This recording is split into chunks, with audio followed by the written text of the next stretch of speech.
T20 ప్రపంచ cup 2024లో భాగంగా Pakistan Canada మధ్య మ్యాచ్ జరిగింది. ఈ మ్యాచ్లో ఎట్టకేలకు పాకిస్తాన్ జట్టు విజయం సాధించి ఈ ఏడాది టీ20 ప్రపంచ కప్లో బోని కొట్టింది. ఇప్పటివరకు యూఎస్ఏ అలానే టీమిండియాతో జరిగిన మ్యాచ్లలో ఓడిపోయిన పాకిస్తాన్ జట్టు ఈ మ్యాచ్లో గెలవడంతో కొద్దిగా ఊపిరి పీల్చుకుంది.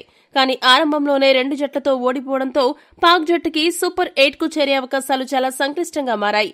ఇటువంటి పరిస్థితుల్లో ఆ జట్టుకు ఈ గెలుపు ఎంతో కొంత ఊరటనిస్తోంది. ఎప్పటిలాగానే ఈ మ్యాచ్లో పాకిస్తాన్ బౌలర్లు తమ సూపర్ బౌలింగ్తో అదరగొట్టి కెనడా బ్యాట్స్మెన్ ను మట్టి కరిపించారు. ఈ మ్యాచ్లో పాకిస్తాన్ బౌలింగ్ ఎప్పటిలాగే అద్భుతంగా ఉన్నా ఆ జట్టు ఫీల్డింగ్ మాత్రం చాలా దరిద్రంగా ఉంది. పాక్ జట్టు ఫీల్డింగ్ బాగా చేసి ఉంటే యూఎస్ఏ అలానే ఇండియాపై కూడా గెలిచే అవకాశాలు ఎంతో కొంత ఉండేవి. ఫీల్డింగ్ లోపాలను కెనడా లాంటి చిన్న జట్టుపై కూడా పాక్ కొనసాగిస్తూ ఉండడం చాలా మంది విశ్లేషకులను, క్రికెట్ అభిమానులను నివ్వెరపరుస్తోంది. టీ20 ప్రపంచ కప్ కు ముందు పాకిస్తాన్ జట్టు తీసుకున్న మిలిటరీ ట్రైనింగ్ లో కొండలు, గుట్టలు ఎక్కడం నేర్పించారు. కానీ క్యాచ్లు పట్టడం నేర్పించలేదా అని సెటైర్లు విసురుతున్నారు. ఈ మ్యాచ్లో గెలవడం ద్వారా పాకిస్తాన్ జట్టు ఒక విషయాన్ని గట్టిగా ప్రార్థిస్తోంది.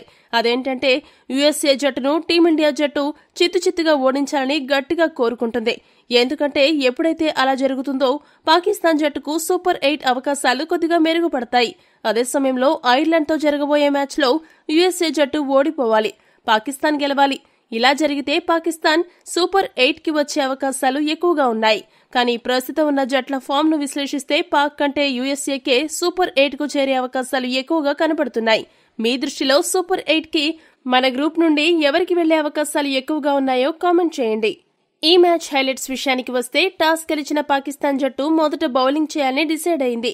బ్యాటింగ్ కు దిగిన కెనడా జట్టుకు పాకిస్తాన్ బౌలర్లు ఆరంభం నుండి కూడా చుక్కలు చూపించారు. మొహమ్మద్ అమీర్, హారిస్ రవూఫ్, నసీం షా, అఫ్రిది ఇలా బౌలర్లందరూ అద్భుతంగా బౌలింగ్ చేయడంతో కెనడా బ్యాట్స్మెన్ ఏ దశలోనూ కోలుకోలేకపోయారు. ఇక్కడ ఒక ఆసక్తికరమైన విషయం ఏంటంటే ఒకవైపు వికెట్లు పడుతున్నా కూడా కెనడా ఓపెనర్ ఆరోన్ జాన్సన్ మాత్రం సూపర్ బ్యాటింగ్తో ఆకట్టుకున్నాడు.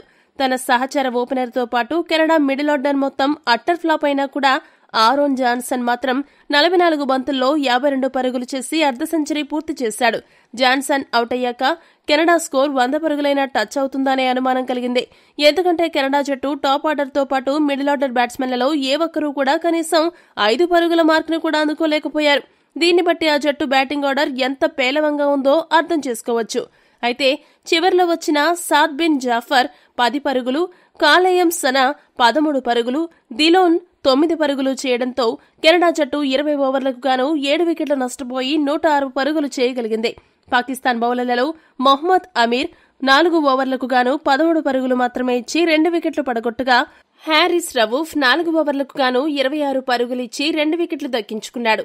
నసీం షా, షాహీన్ అఫ్రిది చెరొక వికెట్ను పడగొట్టారు.